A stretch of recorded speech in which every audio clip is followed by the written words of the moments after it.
Welcome back to the Charismatic Voice. Today, I want to share with you one of my all-time favorite performances on YouTube. Often for my Choice Tuesdays, I'll pick something that is operatic, or perhaps choose a band that you've recommended that I find particularly intriguing. But today, I want to go with a performance that, even though I've seen it hundreds of times, it still gives me chills every time through superb vocal technique and inspiring emotional connection. Let's get to it.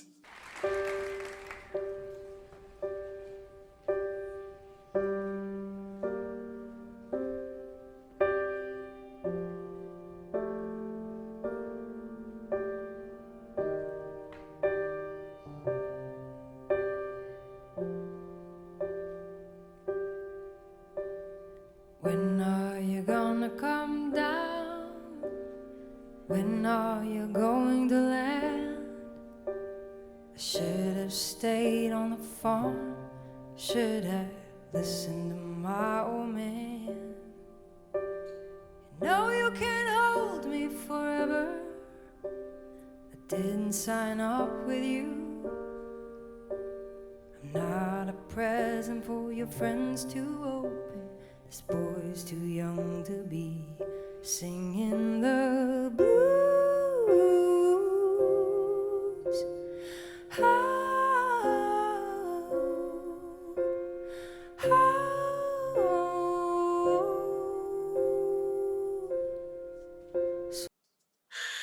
So I really love Sara Bareilles. She, for me, is one of the most beautiful and well-constructed, thought-about voices and songwriters, both that are played mainstream today.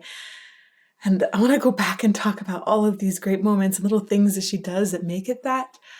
But the first thing that I think is so important is that she's so immediately connected to her message. You hear it, you see it on her face. It is impossible to listen to this and not feel her emotion through her voice. And that is the most important thing in singing. You have to connect to your audience.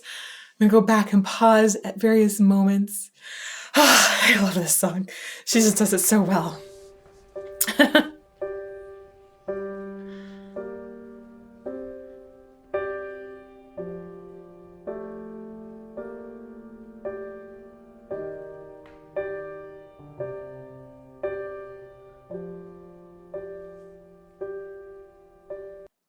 Very first thing, this arrangement is haunting.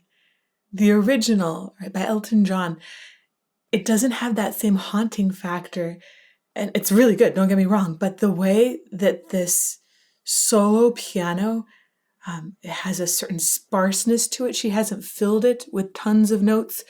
She has a melody that's happening in the bass and the harmony that's happening essentially in the right hand. It's filling out the harmony, which is the opposite of what often is happening in piano. It has a gravity to it. It's just really, really well done immediately without even having any singing in it. She's a fantastic songwriter.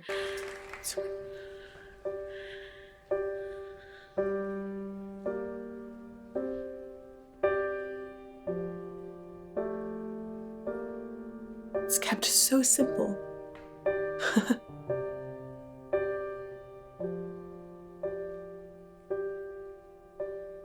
When are you gonna come down? When are you going to land?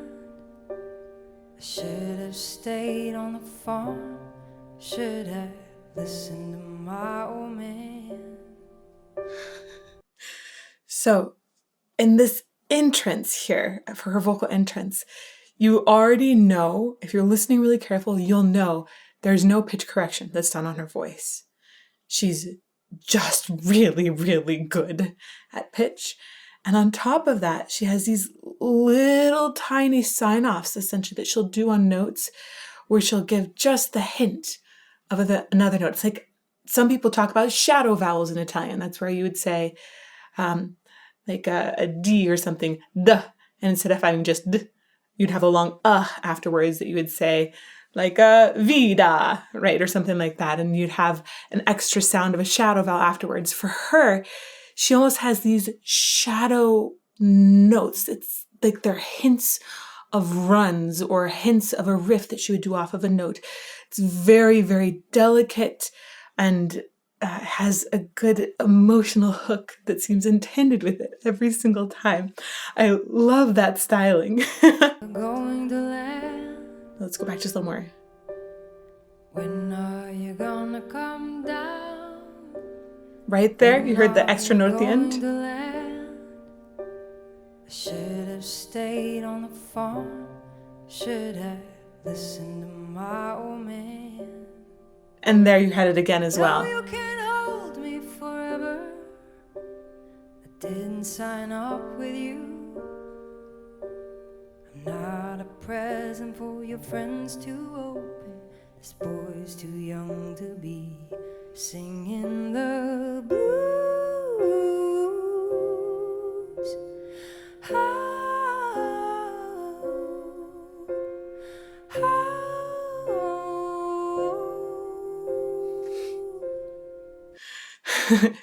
Even within that, she has just this tiny, very brief note she hits, and there's a tiny hint of a slide off. It's just these little teensy, tiny extra details that she adds that seem so emotionally attached. I love all of the details. On top of that, her diction is so easy to understand. She's really using her mouth well. She opens it enough to get the words out without feeling pretentious. Right? If she was singing opera, she'd probably have her mouth a little bit wider here, but this is just meant to be very casual in conversation. So the diction is never overdone, but always really, really clear at the same time. She spends a lot of time lingering on certain consonants like ins and ims that she can really phonate on. And then there are other consonants that she just very lightly kisses off of as if it was just a normal conversation between someone. Then you get to this blue part where she flips up on her voice. And I love the way she plays with her air. It's like so haunting and beautiful. And she can do this and have a really condensed sound or do it and have a really airy sound. She just has so many possibilities, but she chooses instead this really haunting sound here. I'm not a present for your friends to open. This boy's too young to be singing the blues.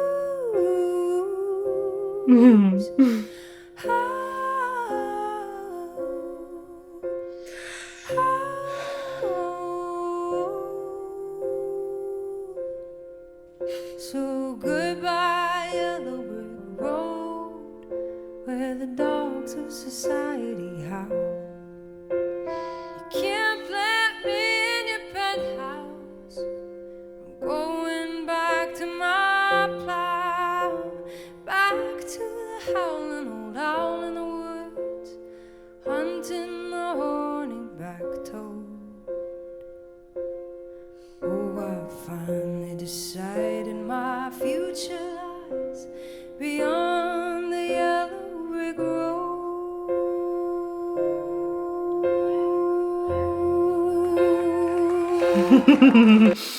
She's about to get into a build now. It just hits me every time. It's like these tears, these chills. It is so full of message and meaning. And maybe it's because I grew up on a farm and I relate so much to the words in the first place. By the way, words are by Bernie, I think it's Taupin is how you say his name. And most of the time when he was writing lyrics for Elton John, those lyrics were about Elton. But this is one of the few songs that the lyrics were really more about Bernie, which is kind of awesome. And I relate to them hardcore. So in this section, I want to talk about her ability to deliver something that is still soft without losing energy. A lot of times people, when they're singing softly, they're really singing inwardly. And that can be a good thing, but often that the message isn't really given to the audience then. So you'll hear that maybe there's a catch in the sound and the way that it's being kept inside. It's really hard to say, no, I'm going to allow vulnerability and quiet in my voice, and allow it to just be given at the same time to somebody else. It is such an exposing kind of pocket to sing in. And yet Sara Bareilles is perfect in that. And then you're about to hear her grow in dynamic like crazy. So I'm going to go back just a little bit. Listen to how she's able to finesse this really soft sound and sound like she's right next to your ear delivering it.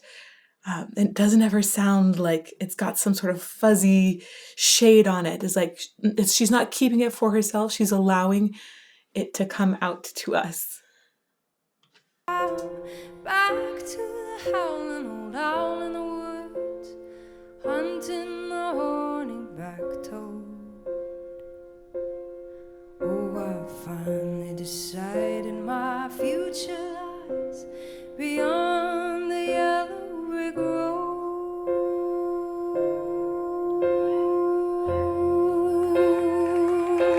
I love that. So what do you think you'll do then? They shoot down your plane. Take you a couple of vodka and tonics to get you on your feet again. Okay, there's two great examples of why you know this wasn't pitch corrected live, right? We'll go back a little. Down your plane. You hear how she's purposely using a little slide in there? She's like essentially going up on the N and then back down. That's the kind of thing that would sound terrible in auto-tune if they tried to put it on her. It is really, really lovely use of pitch bending to add emotion. Then they shoot down your plane. Take you a couple of vodka and tonics. Get you on your feet again. And there too, the slide off at the end. Maybe you'll get a replacement. There's plenty like me to be found. And on found, the way she goes found, you hear her, it's like chewing up all of the sounds in her mouth and just cherishing them. It's like, what if you had the most delicious strawberry with Nutella on it? How would you eat that? Now sing that experience. It's amazing. Maybe you'll get a replacement. There's plenty like me to be found. Mongrels who ain't got a penny, sniffing for tidbits like you on the ground.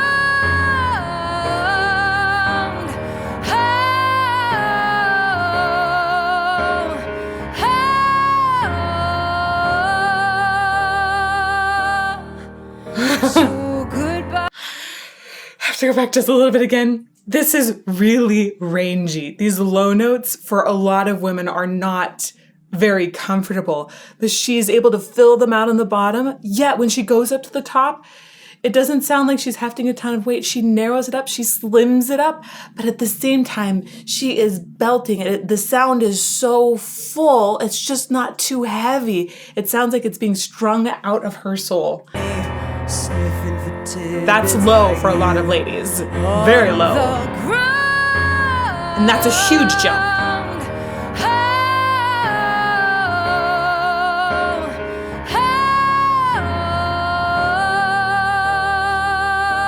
And notice how open her mouth is on those big notes too. Where the dogs of society howl. You can't plant me in your penthouse. I'm going back to my plow, back to the howling old owl in the woods, hunting the horny-back toad. Oh, I finally decided my future lies beyond the yellow brick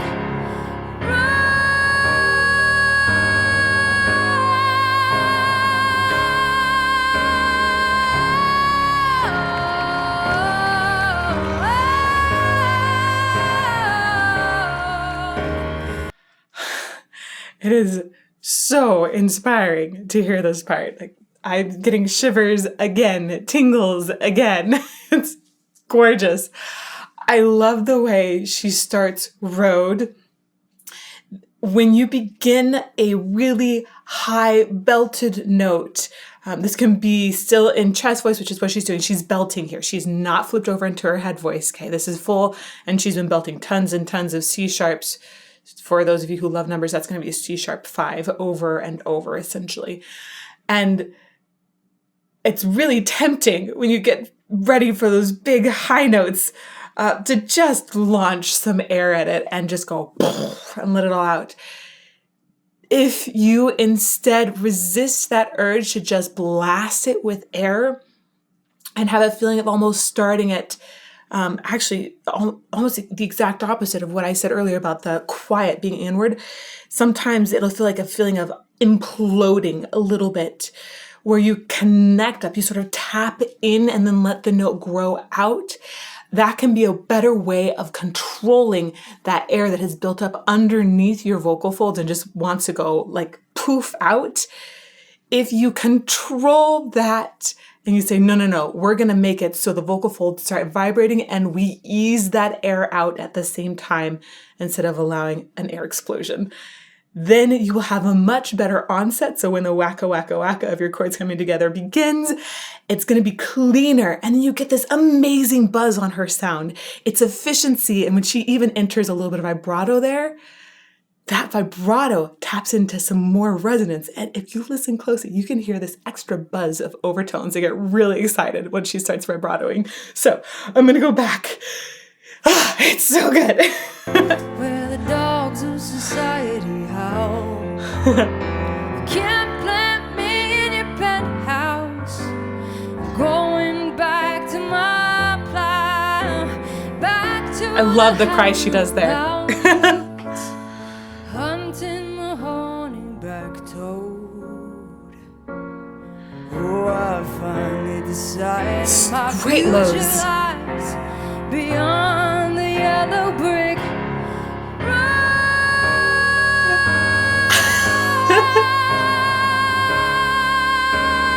And there's that buzz, the shimmer.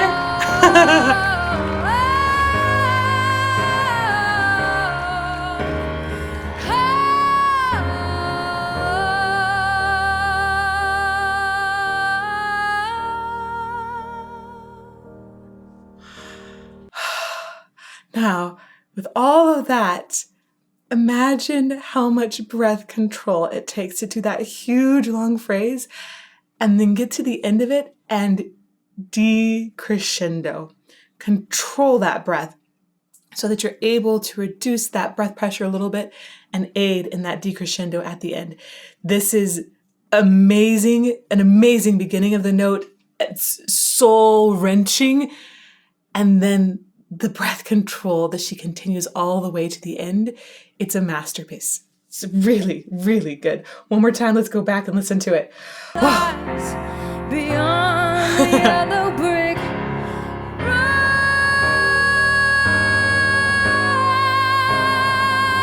That shimmer when it starts is so good.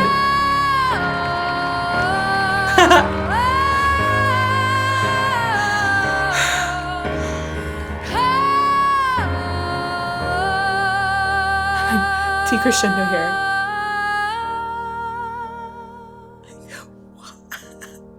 Goodbye, yellow brick road, where the dogs of society howl. You can't plant me in your penthouse.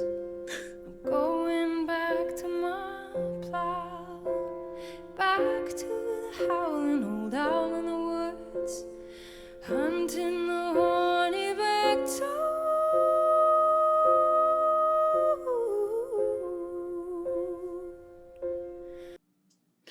We have to go back and talk about the way that she uses pitch in here to add more emotion.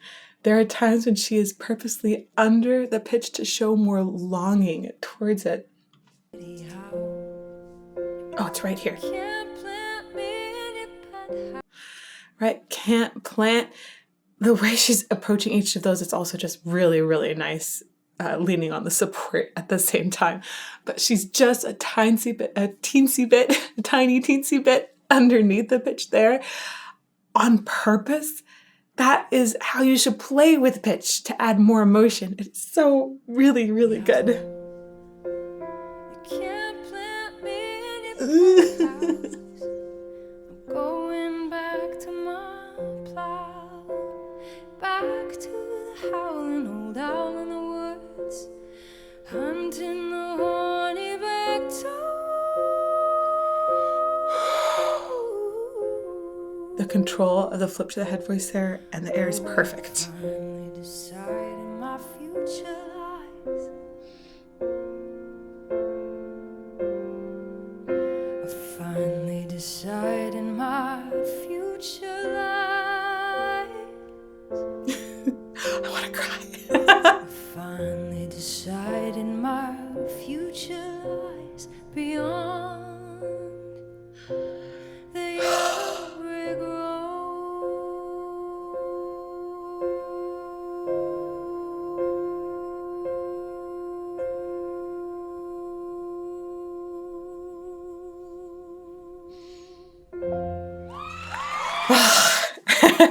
This ending, it could not be more perfect. I'm just like, my eyes are watering. It's so full of emotion and gorgeousness. But things like the way she holds out road without vibrato and then gives just the tiniest bit at the end, even the way she's leaning in the vowel on road, her voice likes to be on a slightly more closed vowel. So instead of road, which is really open the whole time, she goes towards the diphthong at the end, right? Diphthong is a sound that is two vowels squished into one. So road is an O and an U, ode. So she goes towards that ooh, but she mixes it just a tiny bit to be in just the perfect pocket in her voice as she's singing that last note. And then the way she uses her air is really relying on that air to carry her sound and her motion through this ending part. Not to mention it kind of coming back to this sparseness, the simplicity in the arrangement that she's made. It's all extremely gorgeous. A little bit more. Here we go. Oh, I finally decided my future lies. I finally decided my future lies. Love that choice. I finally decided my future lies beyond the yellow brick road.